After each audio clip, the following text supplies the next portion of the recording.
Hey guys, this is Comic Uno, and today I'm doing the show Comic Uno episode 74, and this is a show where I review all the comics I read this week in one show, and finally a lighter week. Usually I've been reading like 25 comics a week, and this was a bit lighter, maybe because of Thanksgiving, I don't know, but I only got 12 books this week. So let's get started. I go worst pick of the week to best pick of the week. So what was number 12? Number 12 was Butterfly, issue 3. I've been reading this series, and I've been a bit disappointed. Now, the premise of Butterfly is about this daughter who became a secret agent who thought her father died, and her father didn't actually die. So she's on a secret mission with her father, trying to escape from some bad guys, and she doesn't know who the bad guy is. Is it her father, or is it the people she's running away from? You know, one thing that attracted me to this series was definitely the father-daughter relationship and also the artwork. The artwork's really great for the series. I think it fits it very well. Now, the reason I think the series has been on the bottom a lot, or, you know, not getting the greatest grades, is because there's no heart to it. It's very robotic, and I've been saying that since issue 1. And why I haven't dropped the series is it's a mini-series. It's like 4 issues, so I was almost done with it when I began. So I was like, alright, I'll just read the, last 4 issues, and I've been getting it digitally, so I've been able to read it. So, yeah, I think it's improved a bit, I guess. I don't know. I want to see a little bit more. You get to see some dynamics between the father and daughter. Like this issue, you get to see the daughter shoots the father to make him really die as a hero. And she's like, maybe that wasn't the best decision. So I like that scene. But other than that, it's a bit boring. There's a lot of government talk, but not really getting a lot out of it. It's just, again, a lot of government babble. So for me, I gave Butterfly issue 3 2.5 stars. We need more heart in Butterfly. Alright, so let's go into number 11, which is Earth 2 World's End, issue 8. Bit disappointed to see that the series is getting lower and lower. So what I didn't like about this is what I haven't been liking about Future Zen. The way they structure the story. There's way too much story going on here that you don't get enough of all the characters. Like Barbara and Dick get like 1 page and they advertise it to the next issue of Earth 2. It's like, why add Barbara and Dick at all if they get 1 page? You're not really explaining much. That's just an advertisement. And then you get some World Army stuff. They know the world's gonna end. They're trying to figure out how not to make the world end. Green Lantern, still figuring out how his fiancée is alive, but not really remembering him and struggling with that. So that was an interesting story. And then seeing that with the main group that Superman might have died. And he's, the team is still trying to figure out who, and also Batman thinking that Huntress has died also. So has Superman, has Huntress died? What's going on with them? So that's more of like a point A to point B. Hey, get excited for this for next issue. And then last story is that Flash wants to go save his mother, and he does, but now Hawkgirl is under the control of the Furies and all the madness that's going on in the world.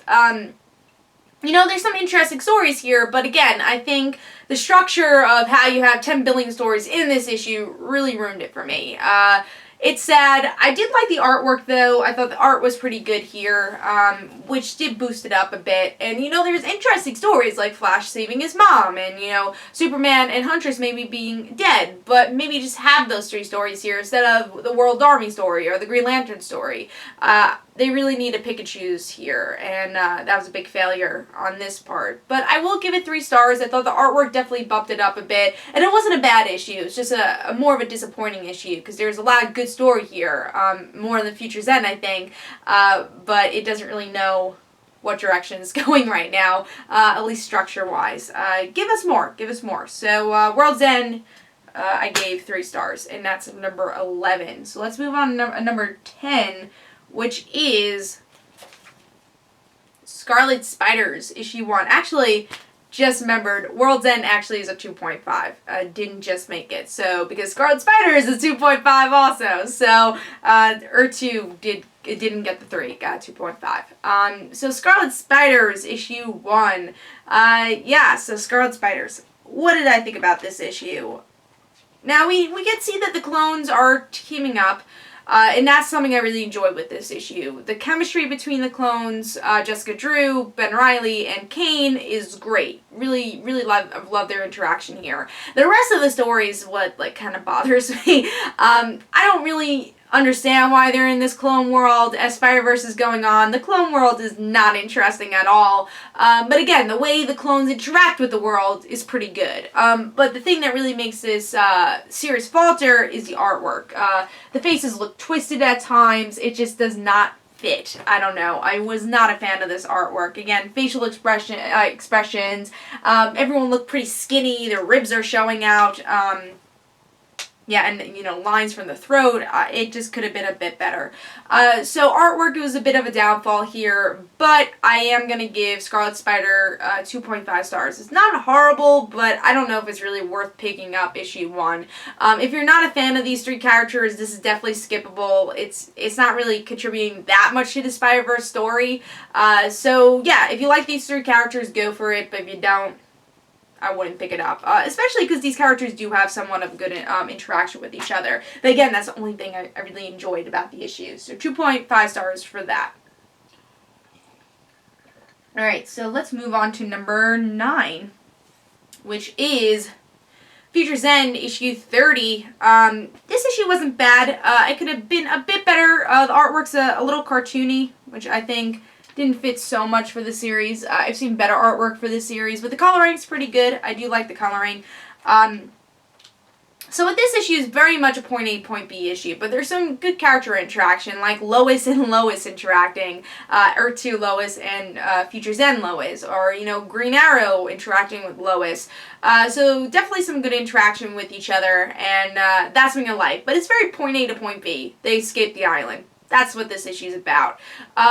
But, again, I think why I gave it 3.5, it's a bit higher here, because the artwork's not really that bad, it's just a bit cartoony, and there's some good character interaction, and I'm excited to see where it goes. And also, a big improvement from this series is that there's only really one story being told here, and it's much better Future's End when they're concentrating on one story, because you can actually progress the story a bit more compared to what we saw here with World's End this week, and what we've been seeing with Future's End. So, big improvement here. I give it 3.5 stars, even though the story could have been a bit better. I really enjoy the improvements here.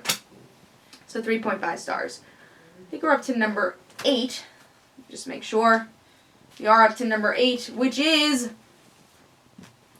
Deathstroke, issue 2. I'm a bit upset that this is so low. I love the artwork here, just like I said with the first issue. The artwork is beautiful in this series, and it really draws you to the series. Now, what could have been a bit better is the story overall. They have some interesting developments here that Lady Shiva and Bronze Tiger are now in the series trying to hunt for Deathstroke, and Jericho is a big cliffhanger. So, Slade gets his memories back from the missing memories he had from where he became young again. I still think they should explain a bit more of how he became young. They really skipped over that a bit. Even though they kind of explain it, he's still young. Come on, you could talk about it a bit more here. Maybe talk a little less about the villain, because the villain's, like, non-interesting here. And that's a big falter to this issue, is that I don't care about the villain. But it's some great action because of it. But yeah, Jericho here is a great cliffhanger. But I feel like Bronze Tiger, Jericho, and Lady Shiva kind of just felt like cop-outs to me. Even though they were big cliffhangers, they came out of nowhere. It's like, why are these characters here? Maybe because I haven't been reading Deathstroke from the New 52. I feel like Jericho was a bit more understanding that he was here, but Lady Shiva and Bronze Tiger I feel like was a bit of name drops. But I did like the Jericho cliffhanger. We'll see where it goes, and I think that could add a really good supporting character to the series. Maybe we'll get Rose too, even though I know Rose is very different in New 52, but I still hope we get Rose to see the whole Deathstroke family together. So yeah, I'm and the whole Wilson family together. But yeah, this could have been a bit better story-wise, but artwork is beautiful, and I think this story and this series has a lot of potential. So Deathstroke issue 2 for me got 3.5 stars. Alright, number 7 is The Flash, issue 36. I enjoyed The Flash. I liked it. It could have been a bit better. I think the reason I didn't give it 4 stars is I still don't love the art, even though it fits The Flash very well. I don't love it. I've seen better for The Flash. Francis Madripoor is a much better artist, I think, for The Flash, but it's still, you know, good art. I like it. But what did falter here, I think, is regular present Barry Allen's story. He's in, like, this place where, this island, where lost people in the Speed Force are, and they make it their home. So is Barry Allen going to decide to stay here because it's kind of paradise, or is he going to decide to go back to his regular time? He's going to go back to his regular time, but how is he going to do it? Who knows? The future Flash story is pretty good, even though I think it's going a bit too long, this future Flash story. I did like it. I like that he's trying to take over Flash's life, and you can see he's a bit of an anti-hero. He's not a villain, but he's an anti-hero. He still cares about his life. He cares about Iris, Wally, and Patty. He really feels protected to them, or protective of them, and I thought that was pretty interesting, because he knows their futures, and their futures aren't so bright. So yeah, I like that story. I like that he wants to kill the people that did bad things in the future, but again, the pacing's not great with the story. It's been very lengthy to get to this point, and we're not getting, you know, shocking moments here, even though it's taking so long to kind of develop this story. So overall, I gave The Flash 3.5 stars. I still like the story a lot, but I do think the pace needs to be a bit better issue by issue for The Flash. And also the present Barry story could be a bit better. And when I mean present Barry, not the actual present time, but Barry, the present, could be a little bit better. Let's move on to number 6, which is Nova, issue 24. I had a lot of fun with this issue. Even though it was an Axis tie-in, it was a much better Axis tie-in than I've been reading.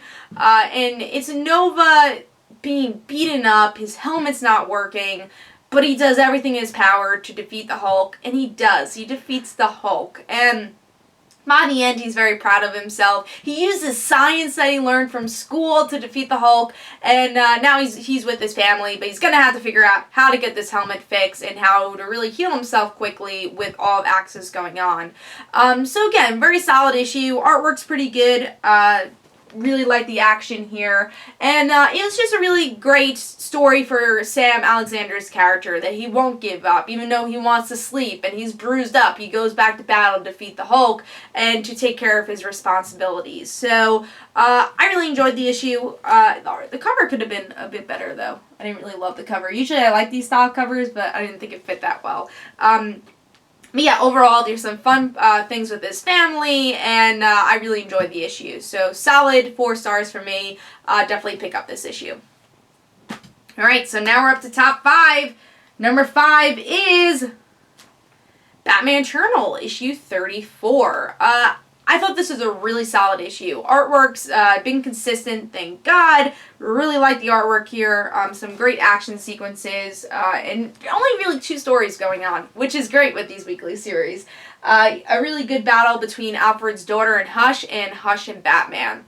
And what I like about the first story is I think that Alfred's daughter is really becoming part of the Bat family and coming into the fold very nicely, and I hope they do something with her after Batman Eternal, because I think she's an interesting character who has some good charisma and will fight a battle very well, and has the same mentality as the rest of the Bat family. So I really do like Alfred's daughter. Again, very good addition. Hopefully they do something with her, and I thought she had a great scene, a great couple of scenes in this issue. And then my favorite part of this issue also is the Hush and Batman battle, because we get to see Batman's life is really not good, and Hush, you know, wants to be Batman, but by the end of the issue he's like, I wouldn't want to be you. Your life sucks. And I love that moment, because again, Hush is always known to want to be Bruce Wayne. He's done stuff to want to be Bruce Wayne, copying him.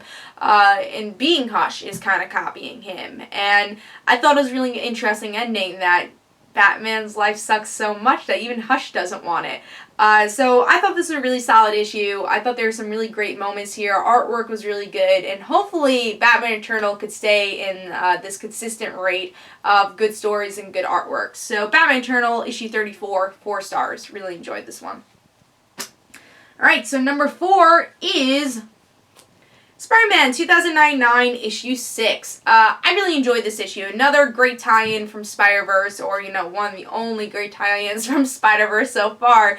I really liked this. I thought the team-up, the unexpected team-up, worked very well with Six Arms Spider, Spider-Punk May, and Miguel. I thought it was a really good team up between all three of them, even though Six Armed Spider dies here.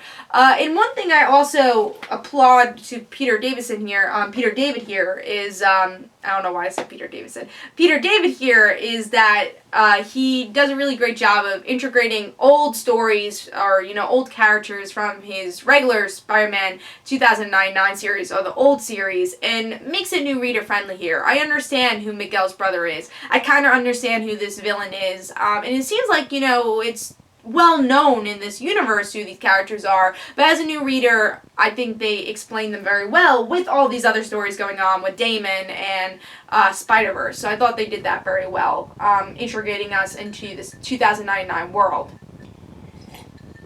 Artwork was very good, and cliffhanger was very good. We got Damon trapped into this jail, and my question is, how are they going to integrate that into the Amazing Spider-Man and other titles? Is Damon going to stay in this title, or will it be that he's still chasing everyone else, even though he's trapped in this one? So hopefully they connect this to other titles, but also that means people should really pick up this issue if you are following Spider-Verse, because it's very important that one of the main villains is right now trapped.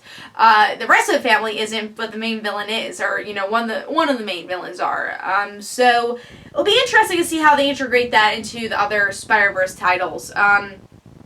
But overall, really enjoyed this issue. Some great chemistry between characters, good artwork, and overall, just a very solid series that the pacing was great, that I really enjoyed. So, 4 stars for me. Spider-Man 2009, definitely worth picking up. Alright, so now we're up to number 3, which is Bionic Woman Season 4, Issue 3. Another great issue of Bionic Woman. I love this series. It's so good. It's so classic. It really stays true to what the Bionic Woman series is, but still putting it in a 2014 type of light. Now, what I liked about this issue is that Bionic Woman is trying to escape this suburban hell, and she's trying to escape it. She finds other robots that are, not tricked by New Eden, which is the suburban hell that she's living in right now, and she finds out she's not going to be able to escape. She gets caught, the plan doesn't work, and they're in space. They're not going to be able to escape, and I thought that was a great cliffhanger, because I was like, how is she, how do they know everywhere she is? How wouldn't she be able to escape? It's in space, and I think that's a great testament to the future, and because you always look into the sky for the future, and right now, this suburban area where everyone's being controlled is the future for Bionic Woman. It's, very sad future, but it's a very interesting story, how they're doing it. So, yeah, really enjoyed this issue. Great cliffhanger. Some great moments from Jamie and the new friends that she makes. So, and also artwork fits very well for this series. So, really enjoyed this. 4 stars for me. Okay, number 2 is Superior Iron Man, issue 2. Really great issue. I've been enjoying Tom Taylor's Superior Iron Man a lot. I think first of all, I know it's not Tom Taylor, but the artwork is beautiful, showing the facial expressions very well. Just some examples here. Great artwork. And, again, great writing from Tom Taylor. We can see that Matt Murdock is trying to defeat Iron Man and trying to make him less superior. And by the end, Matt Murdock miserably fails, and, Extremis is used on Matt, and that means he can see now. And will Matt also become addicted to Extremis? And if Matt does, who's going to defeat Iron Man or Superior Iron Man? Just a really fun story. And what I liked about this issue the most, the cliffhanger, was great. And the little details. I think Iron Man looking at a recovering addict in the face and making him use Extremis. Because this guy was trying to protect his son, he did it. I thought that was a big scene with Iron Man. And, you know, Matt being able to see and Matt being underwater, not being able to use his senses. Again, the small details here were great, and I can't wait to see where Superior Iron Man goes. I have been hating Axis, but this has been a good turnout from Axis, so at least he got something. Tom Taylor is handling this so well, and I can't wait to see where this goes. And when Axis ends, which it doesn't even say it's connected to Axis, so that's kind of weird that they didn't take the opportunity to say it's a tie-in. But it's definitely a total tie-in to it. But yeah, when Axis is over, what is Tom Taylor going to do with Superior Iron Man? I'm excited to see what happens. So, very good issue, 4.5 stars. So what was number 1? Robin Hood Ongoing, issue 4. I had a blast with this issue. Even though I love Superior Iron Man, I just thought Robin Hood was very fun. You get to see that Robin Hood tries to protect a cat because this woman's evil and put this cat into this hot car, and she knocks out the car and ends up going to jail because of it, but she saved the cat. So I thought that was a really fun moment, and also just a really great team up between Robin Hood and Red Riding Hood. I really like their friendship and their chemistry with each other, and we get to see that they're actually fighting an interesting villain. Now, one of my problems with the beginning of Robin Hood was that I didn't think the villain was so interesting, even though the supporting character is very interesting. Now, this villain is interesting. They're vampires trying to take over Manhattan, very Angel-like, and Red Riding Hood being a werewolf, she's been undercover, and now, Robin Hood's her last resort. By the end of the issue, the cliffhanger is that Red Riding Hood and Robin Hood, they go up against each other and they make them battle each other. So I thought that was a really fun cliffhanger, and I'm excited to see where this goes. So again, I just had a lot of fun with this issue. Artwork was really good, and I just had a blast with it. So 4.5 stars for Robin Hood Ongoing issue 4. Definitely recommend it. This is actually really new reader friendly also. So if you haven't read Robin Hood, you should pick up this issue, and you don't really have to pick up the issues before to understand what's going on. So definitely recommend it. Hope you guys enjoyed. This is Comic Know episode 74, and 75 is next week. Tell me your best pick of the week and worst pick of the week in the comments and everything in between. Hope you guys enjoyed. Don't forget to follow me on Twitter for Comic Know and the Rant Situations. Don't forget to like my Facebook page. Also in the description below, there's links for Like Father Like Daughter, my comic book, and don't forget to like the Facebook page for Like Father Like Daughter. And I'll see you guys later. Bye.